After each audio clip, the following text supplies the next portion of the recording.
You will hear a number of different recordings and you will have to answer questions on what you hear. There will be time for you to read the instructions and questions, and you will have a chance to check your work. All the recordings will be played once only. The test is in 4 sections. At the end of the test, you will be given 10 minutes to transfer your answers to an answer sheet. Now turn to Section 1. Section 1. You will hear a man phoning to inquire about hotel information. First, you have some time to look at questions 1 to 4.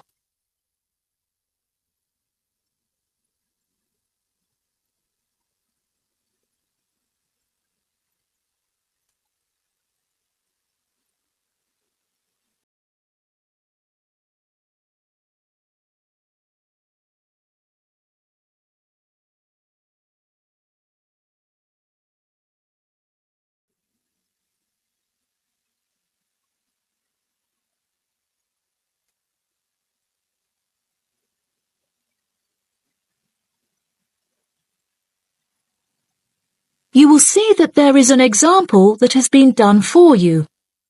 On this occasion only, the conversation relating to this will be played first. Good afternoon. You're through to reception at the Island Hotel in Crete. How may I help you today? Yes, hello there. I'm hoping to book a double room for my wife and myself for about 2 weeks, from the 25th of April of this year. Firstly, could you tell me whether it's particularly hot during this time? The type of room the man requires is a double one, so double has been written in the space. Now we shall begin. You should answer the questions as you listen, because you will not hear the recording a second time. Listen carefully and answer questions 1 to 4. Good afternoon. You're through to reception at the Island Hotel in Crete. How may I help you today? Yes, hello there. I'm hoping to book a double room for my wife and myself for about 2 weeks, from the 25th of April of this year. Firstly, could you tell me whether it's particularly hot during this time? Yes, of course, sir. During late April and early May, the daytime temperature shouldn't exceed 19 degrees Celsius. But the weather has been rather erratic and difficult to predict in recent years, so I am unable to say for certain. Okay, that sounds good. My wife doesn't like going outside when it's very hot. I haven't booked flights yet, but I must say that I'm unfamiliar with Crete and its transport system. Does the hotel provide an airport shuttle service?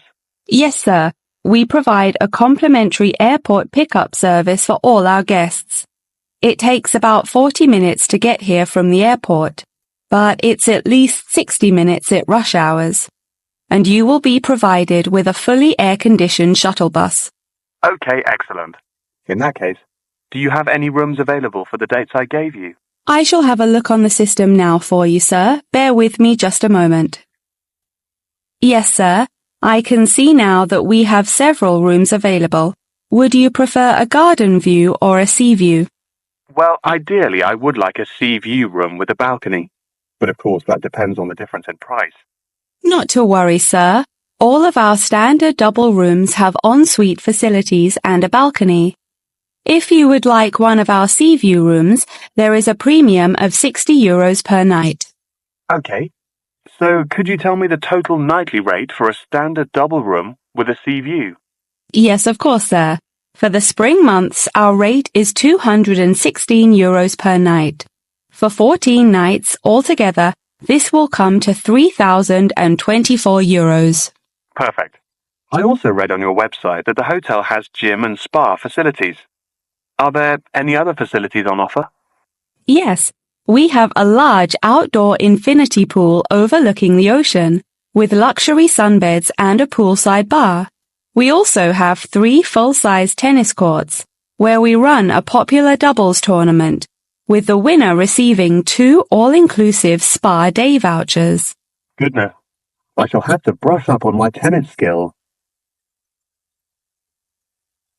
Before you hear the rest of the conversation, you have some time to look at questions 5 to 10.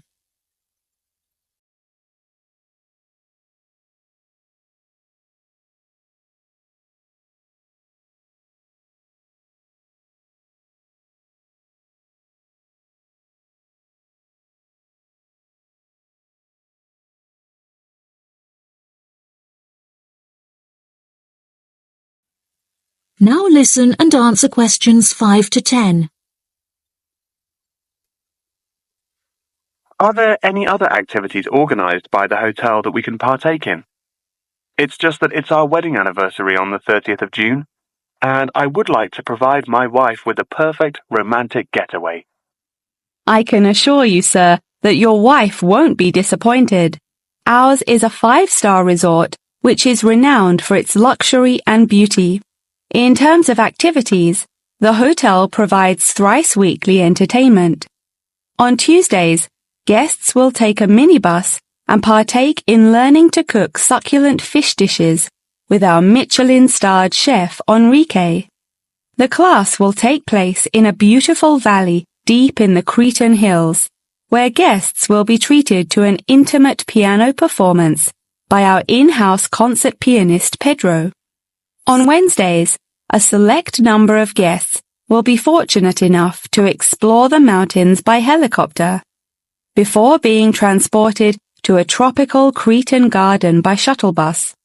Finally, on Thursdays, after a fancy dinner, we provide a spectacular fireworks display, which guests can view from the comfort of a cable car. Oh, wow! That all sounds absolutely wonderful. I shall book the room now, and then I need to look at flights so as not to become extortionate. Would you like to take my details now or later? That is the end of section 1.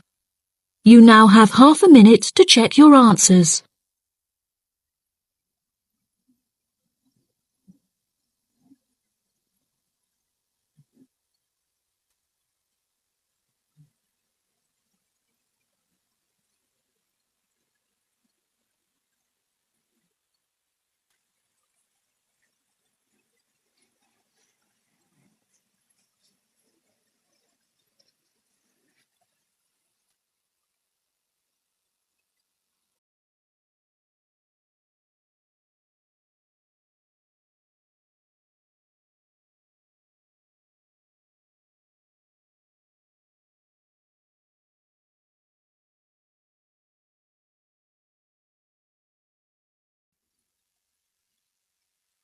Now turn to section 2. Section 2. You will hear part of the radio program about online exchange business. First, you have some time to look at questions 11 to 14.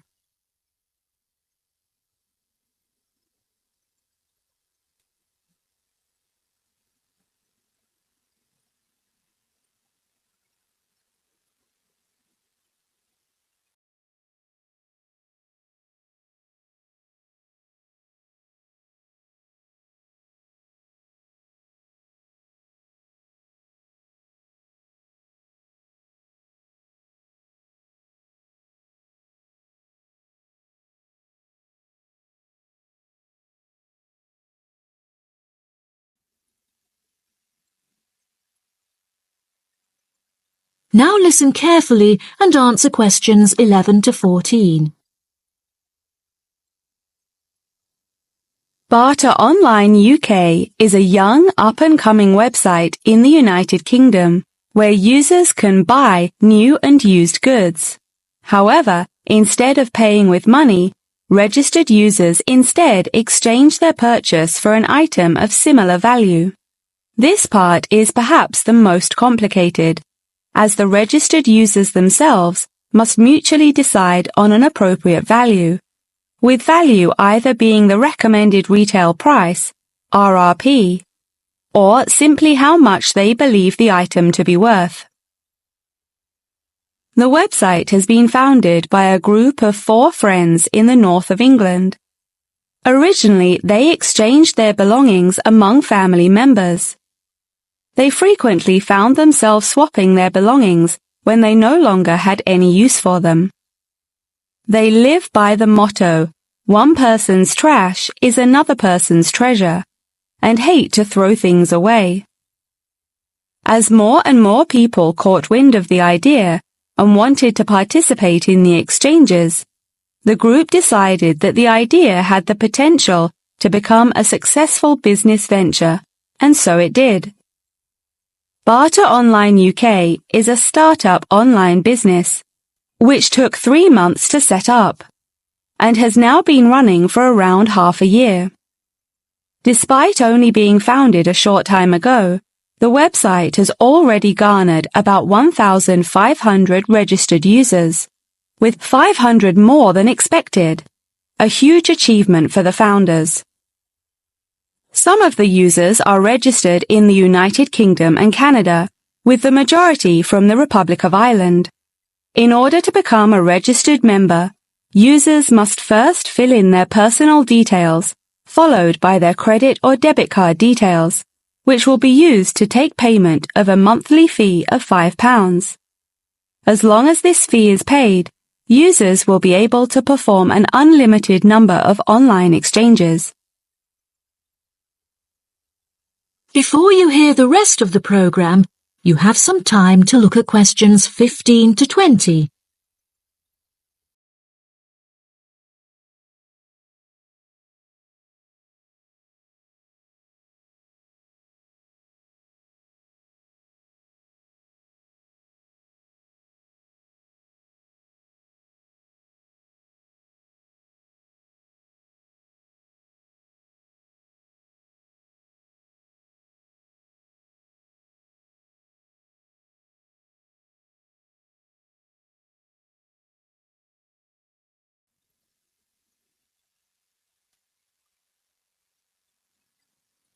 Now listen and answer questions 15 to 20.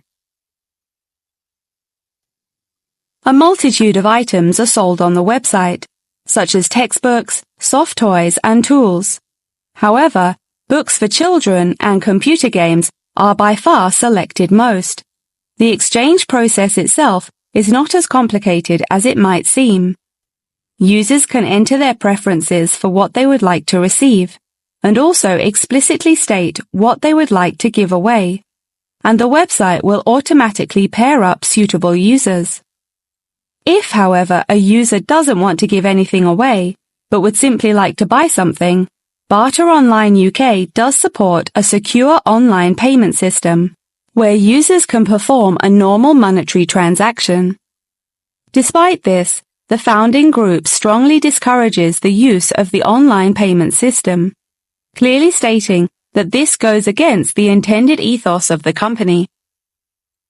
Although bartering is an age-old process, many of the website's users are unsure how to decide which of their own items to exchange. It often helps to order items by popularity, using the filter button provided. This will tell the website to find out popular items for users' convenience.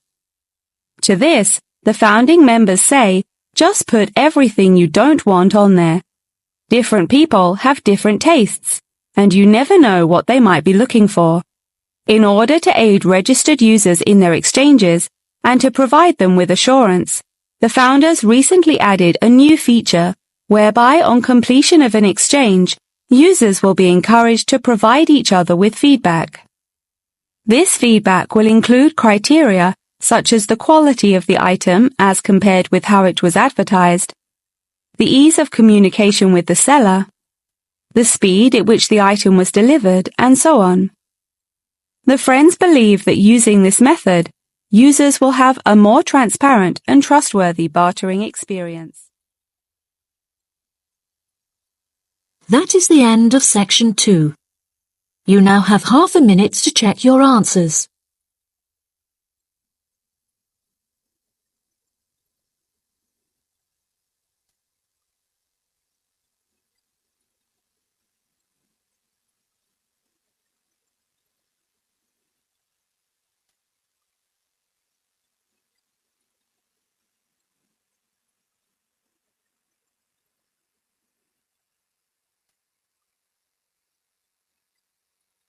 Now turn to Section 3.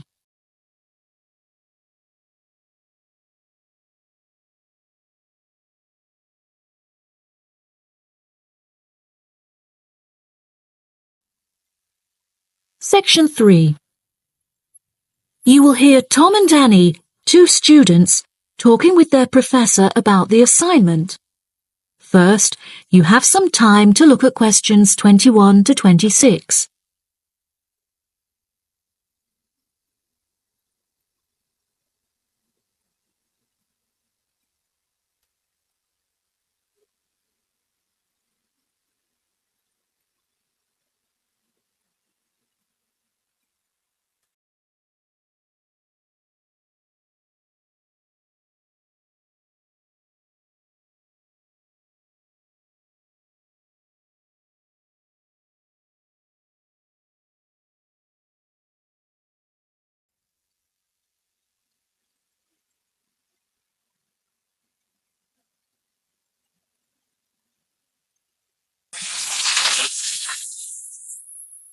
Now listen carefully and answer questions 21 to 26. Professor Tomlinson, may Annie and I please quickly ask you a few questions about the reflective journal assignment? It's just that we're a bit confused as to what you want us to include and discuss. Yes, of course. What are you having trouble with? Well, everything really. To start with, what should be included first in the reflective journal? Perhaps suggestions from others? No. Firstly, you should include the study goals you set yourself at the beginning of the module. This section should have been discussed in some detail towards the beginning of the course by Professor May.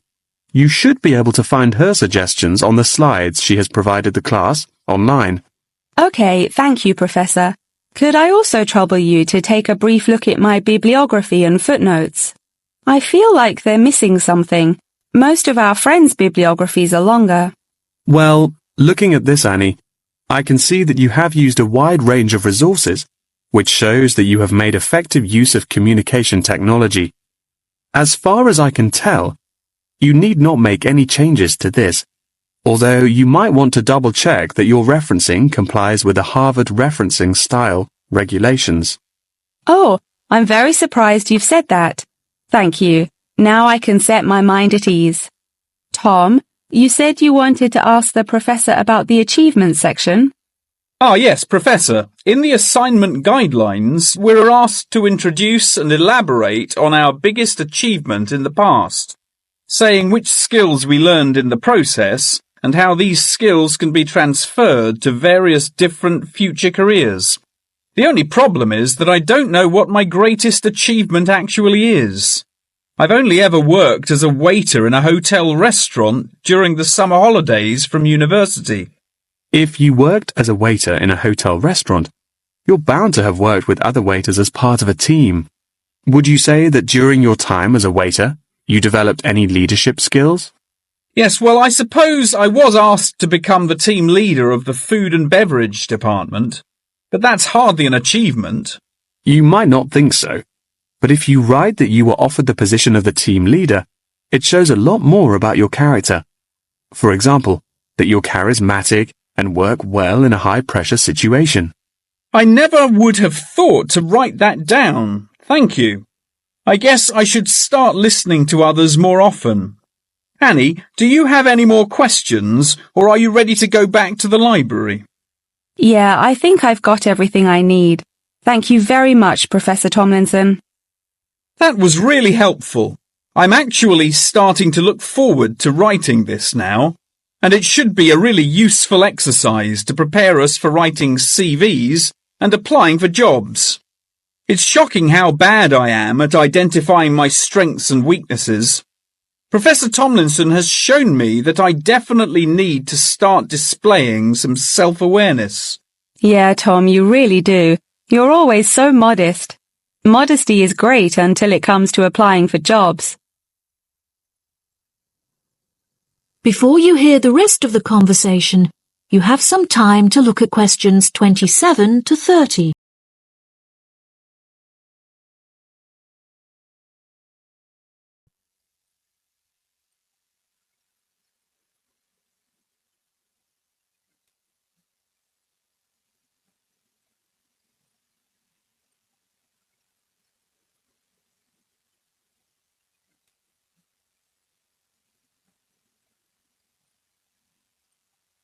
Now listen and answer questions 27 to 30. Oh no! I forgot to ask the professor about the section on identifying the skills gained through different activities. Do you remember? When it asks you, for example, whether writing an essay develops your study skills or your independent learning and so on. Oh goodness, we really should have asked him that. I've been having trouble with it too. It just seems like such a pointless task.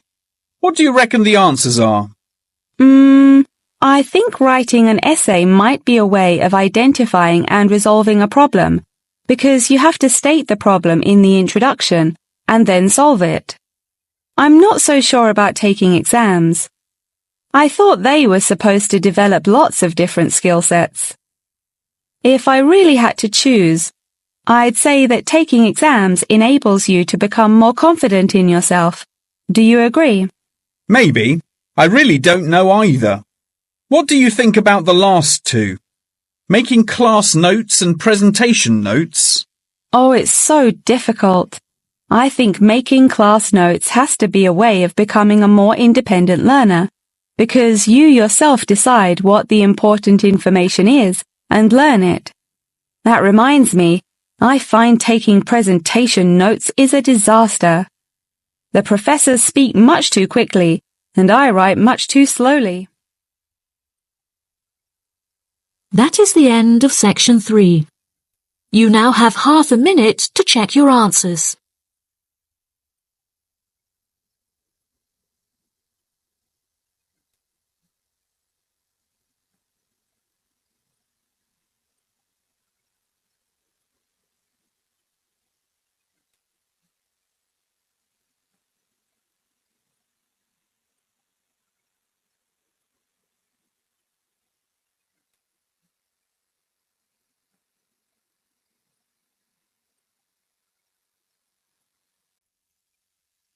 Section 4. You will hear a talk on the research of the behaviour of chimpanzees. First, you have some time to look at questions 31 to 40.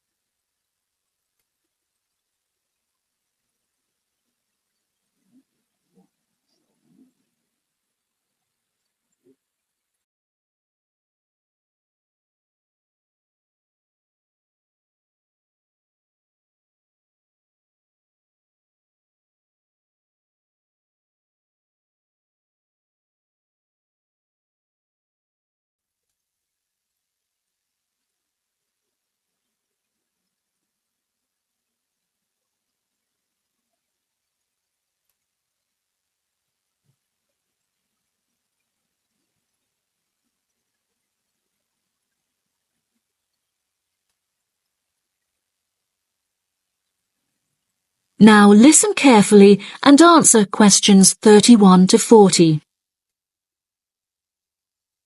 Welcome back to my series of short lectures on apes.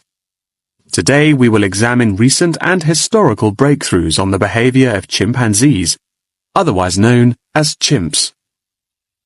The word chimpanzee is an umbrella term for two different species of apes in the genus Pan, which are the common chimpanzee or pan troglodytes found in West and Central Africa, and the bonobo, or Pan paniscus, which are found in the forests of the Democratic Republic of the Congo.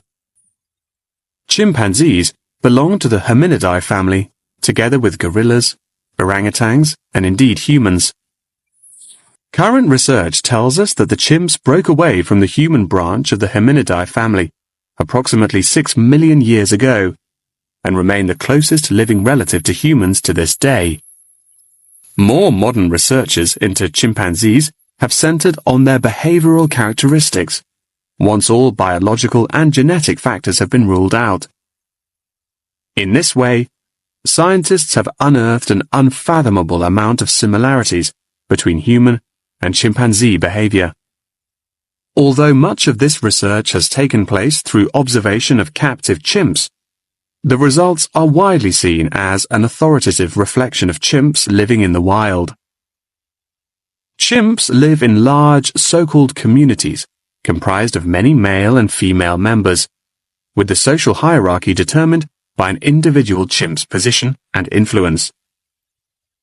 Through such research, scientists have found that chimps learn and adapt through observation of others' behavior. Once in power, the alpha male is often seen to alter its body language in order to retain power. For example, he might puff himself up in order to intimidate others, while lower-ranking chimps are noted to behave more submissively and holding out their hands while grunting. Female chimpanzees also have a distinct social hierarchy, with high social standing inherited by children. It is not unheard of for dominant females within a community to unite and overthrow the alpha male, backing another in his place. James Diamond, in his book The Third Chimpanzee, suggests that chimps should now be reclassified in the genus Homo instead of Pan, and there are many arguments still in favor of this.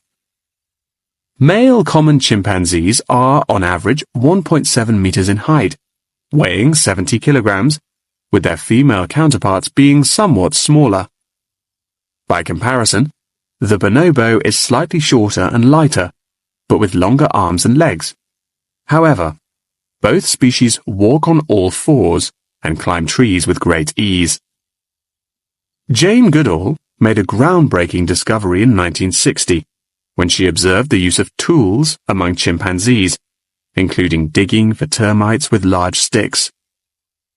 A recent study claimed to reveal that common chimpanzees in Senegal have been using spears sharpened with their teeth to hunt. However, these reports remain unsubstantiated.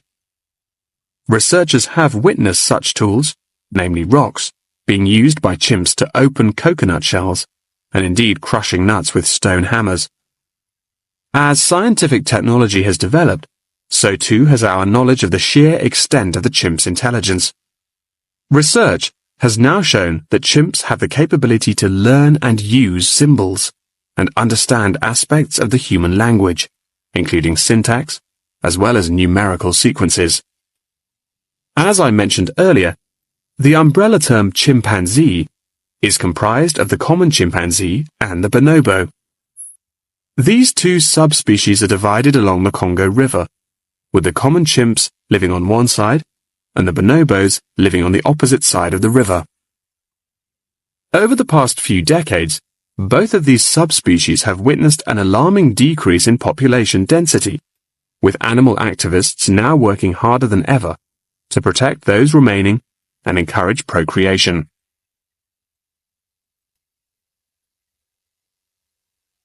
In addition, next week's episode will focus more closely on how chimpanzees in captivity are able to learn things through imitating the behavior of humans, as well as how chimpanzees' behaviors have developed over many generations.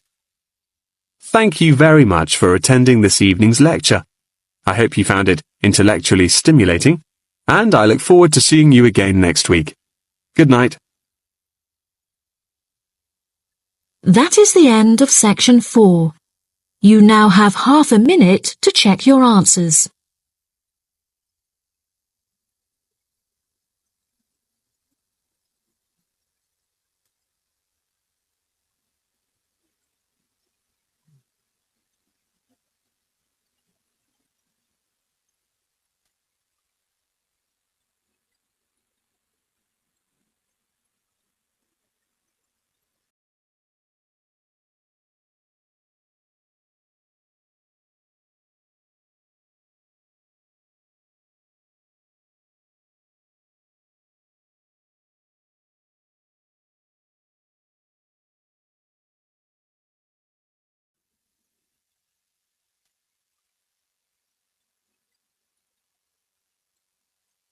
That is the end of the listening test. In the IELTS test, you will now have 10 minutes to transfer your answers to the answer sheet.